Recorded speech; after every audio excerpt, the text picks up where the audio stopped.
రాజా రుక్మాంగదుడు ఆయన తను పాటించడం కాదు, భగవద్భక్తులు ఎప్పుడు కూడా, వైష్ణవులు ఎప్పుడు కూడా వాళ్ళు ఏంటి అంటే పరమ కరుణామయులు వాళ్ళు.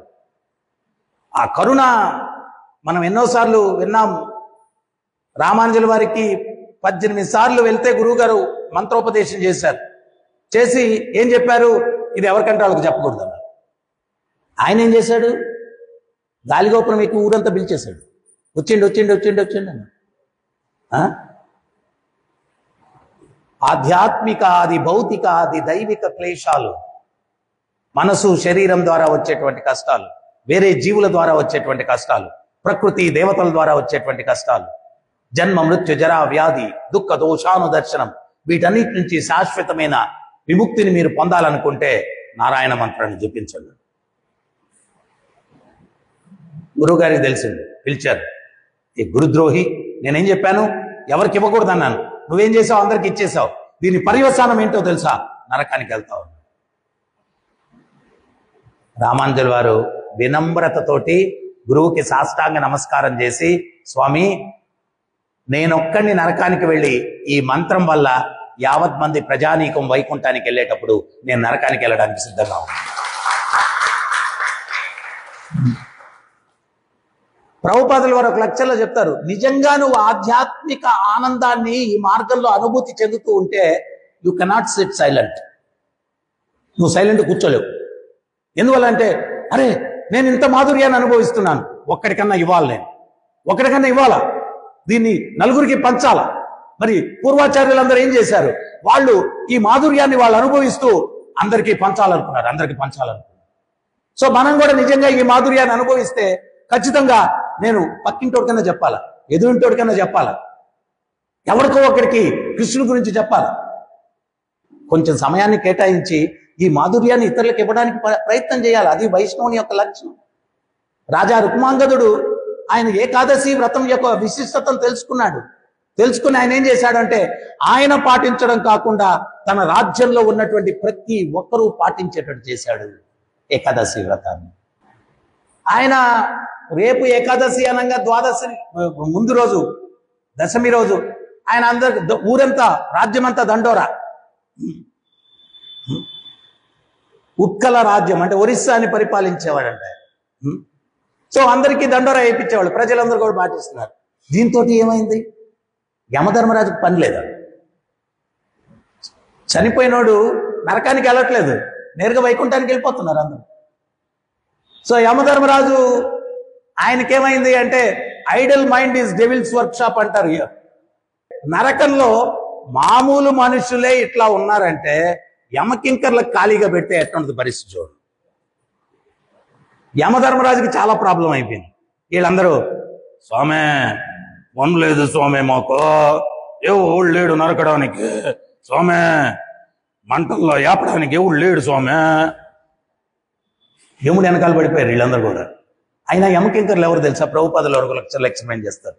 సీజన్డ్ నరకవాసులు అంట, సీజన్డ్ నరకవాసులు. యమకింకర్లు పోస్ట్ ఎవరికి వస్తుంది అంటే, ఎవరికి యమకింకర్లు పోస్ట్ వస్తుంది అంటే, నరకంలో కొన్ని వేల సంవత్సరాలు నరక బాధలు అనుభవించి వాడికి ఇంకా అలవాటు అయిపోయి ఉంటుందంట. వాడిని మంటల్లో దోస్తుంటే మామూలుగా మొదట్లో వాడు అయ్యా తోయద్దయ్యా అంటుంటాడు. వీడు తోసి ఈయన అలవాటు అయిపోయి, వీడు తోసేస్తారా, మీరు ఎందుకు తీయడం, నేనే పడిపోతా అని చెప్పి వీడు వాడి దూకేస్తుంటాడు. అటువంటి సీజన్డ్ వాళ్ళకి పోస్టులు ఇస్తారండి, యమకింకర్లు పోస్టులు ఇస్తారండి. అటువంటి వాళ్ళకి పని లేకపోతే పరిస్థితి ఏంటి చెప్పండి. వాళ్ళందరూ కూడా యమధర్మరాజుని నానా ఇబ్బంది పెడతారు. సో యమధర్మరాజు ఏం చేశాడంటే, నారదముని తోడు తీసుకొని బ్రహ్మ దగ్గరికి వెళ్ళాడు. అయ్యా నా పరిస్థితి చాలా దారుణంగా ఉంది, పని పాటలేదు, మా స్టాఫ్ అంతా పని లేక నన్ను తలకాయ తినేస్తున్నారు, ఏం చేయాలో అర్థం కావట్లేదు, మీరు కొంచెం మా నరకానికి కూడా కొంచెం జనాలు వచ్చేటట్టుగా ఏదో ఒక ప్లాన్ చేయండి. అప్పుడు బ్రహ్మ అక్కడ యముడికి పని చెప్పాలన్న ఉద్దేశం కాకపోయినా అసలు రుక్మాంగదుడి యొక్క గొప్పతనం ప్రపంచానికి తెలియపరచడం కోసం ఒక అద్భుతమైనటువంటి ఒక అప్సరసను, మోహిని అన్నటువంటి అప్సరసను ఆయన సృష్టించాడు. బ్రహ్మ మానస పుత్రిక. ఆమె అపురూప లావణ్యం. ఎంత అందంగా ఉంది అంటే అసలు వర్ణనాతీతం అన్నమాట, అంత అందంగా ఉంది. ఒకసారి రుక్మాంగదుని యొక్క రాజ్యం మీదకి ఏదో వింత జంతువు ఒకటి వస్తుంది. దాన్ని సంహరించడానికి ఈయన దాని వెనకాల పడి అరణ్యంలోకి వెళ్తాడు అనమాట. సో దాన్ని తరిమి చివరికి సంహరించిన తర్వాత ఈయన అలసిపోతాడు. ఆ అలసిపోయి ఉన్నటువంటి సమయంలో ఈమె ఆయనకు కనిపిస్తుంది అనమాట. ఆమె యొక్క అందానికి ఈయన మోహితుడైపోయి సో వివాహం చేసుకుంటావా అని అడుగుతాడు. అప్పుడు ఆమె ఏమంటుంది అంటే, ఖచ్చితంగా వివాహం చేసుకుంటాను, అయితే నా కోరికను తీర్చాలా అని. ఏంటి ఆ కోరిక? ఇప్పుడు చెప్పను, అవసరం ఉన్నప్పుడు నా కోరికను అడుగుతాను అని చెప్పింది.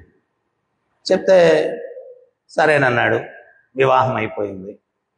ఒక దగ్గర ఒక 8 సంవత్సరాల అడవిలోనే వీళ్ళు జీవితం గడిపేశారు. తర్వాత మళ్ళా ఇల్లు గుర్తొచ్చింది, బయలుదేరి ఇంటికి వచ్చారు. సో ఆ బలహీనమైన క్షణంలో ఆయన ఆమెను వివాహం చేసుకున్నాడు. 8 సంవత్సరాలు గడిచిపోయింది. ఆయన రాజ్యంలో ప్రతి ఒక్కరిని కూడా ఏకాదశి వ్రతం చేసేటట్టుగా, పాటించేటట్టుగా చేసినటువంటి మహాత్ముడు ఆ 8 సంవత్సరాల్లో ఏకాదశి వ్రతం గురించి మర్చిపోయాడు. 8 years మళ్ళా ఇంటికి వచ్చాడు. ఇంటికి వస్తే ఆ రుక్మాంగదుని యొక్క కుమారుడు తండ్రిని అనుసరిస్తున్నాడు.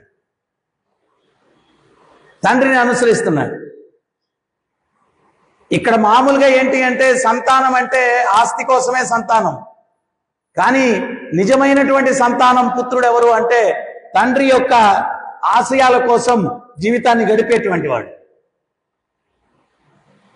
రుక్మాంగదుని యొక్క కుమారుడు ధర్మాంగదుడు.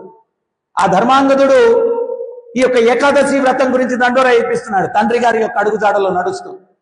అప్పుడు ఈయన గుర్తొచ్చింది, ఒరే ఒరే ఒరే ఒరే ఒరే ఎన్ని రోజులు 8 సంవత్సరాలు మర్చిపోయాను. అందుకని ఇంకొక పాయింట్ కూడా మనం గుర్తుపెట్టుకోవాలి. ఏంటి అంటే, ఎందుకు చైతన్య మహాప్రభు చెప్పారంటే, అసత్సంగ త్యాగో యహి వైష్ణవాచార. అసలు వైష్ణవ ఆచారం ఏంటి అంటే అసత్సంగ త్యాగో.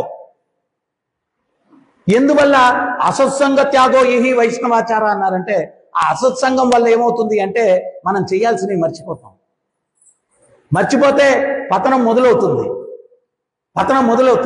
ఇప్పుడు ఆమె యొక్క సాంగత్యం వల్ల ఈయన మర్చిపోయాడు. అంత గొప్ప తపస్వి, ఆదర్శవంతమైనటువంటి రాజు మర్చిపోయాడు. ఆయన గుర్తొచ్చింది, అరే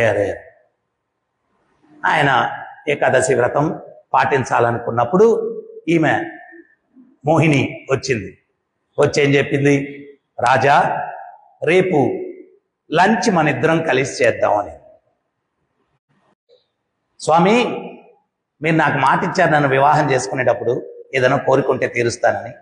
ఇప్పుడు నా కోరిక ఏంటి అంటే, మీరు ఏకాదశి వ్రతం పాటించకుండా నాతో భోజనం చేయాలి. ఇది నా కోరిక. ఒకవేళ భోజనం నాతో చేయలేని పక్షంలో మీ కుమారుడైనటువంటి ధర్మాంగదుని యొక్క శిరస్సును ఖండించి నాకు బహుమతిగా ఇవ్వాలి.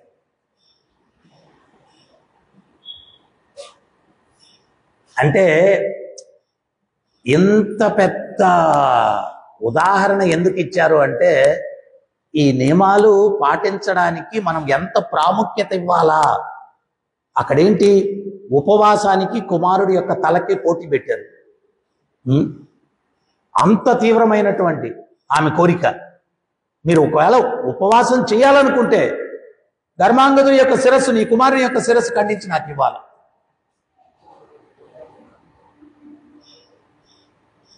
ఆ కుమారుడు ధర్మాంగదుడికి ఈ విషయం తెలిసి అతను పరుగున తండ్రి దగ్గరికి వచ్చేయమంటున్నాడు తెలుసా. ఇప్పుడుండే పిల్లకాయలు కానైతే, నాయన నువ్వు ఏదో నీ కథ నువ్వేదో చూసుకో, నన్ను మధ్యలో ఇన్వాల్వ్ చేయొద్దు, అంతే కదా.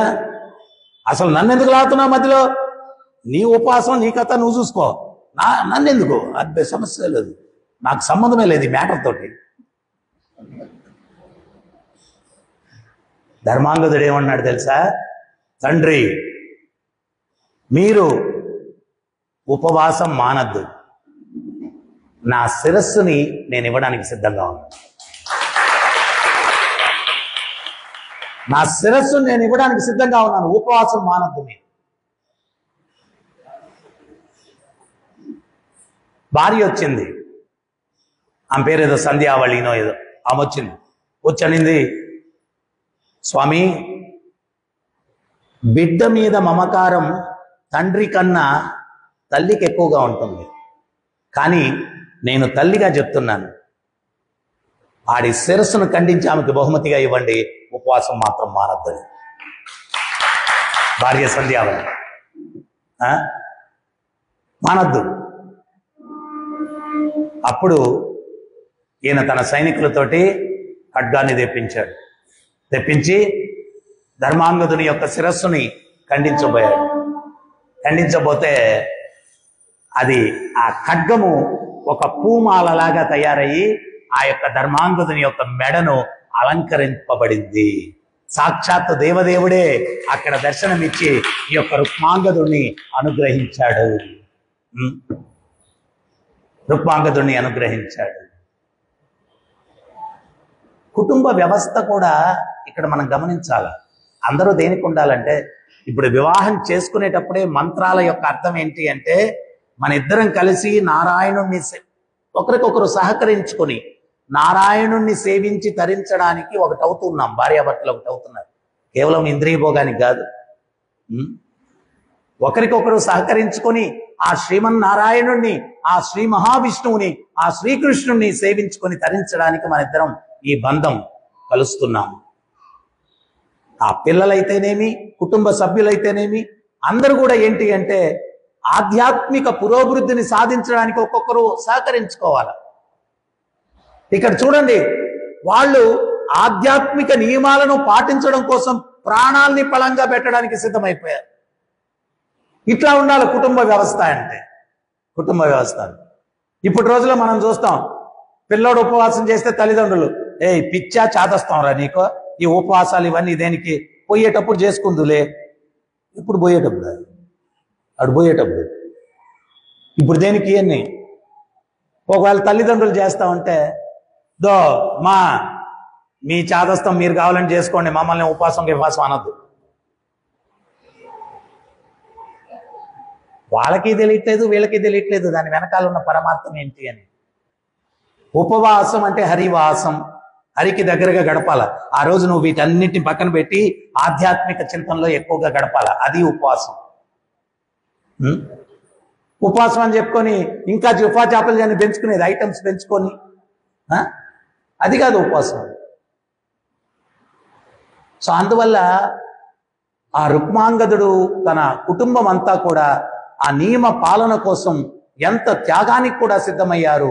ఇటువంటివన్నీ కూడా చరిత్రలో ఎందుకు జరిగాయి అంటే దాని యొక్క తీవ్రతను మనలాంటి వారికి తెలియపరచడం కోసం, దాని యొక్క తీవ్రతను మనలాంటి వారి కోసం తెలియపరచడం కోసం.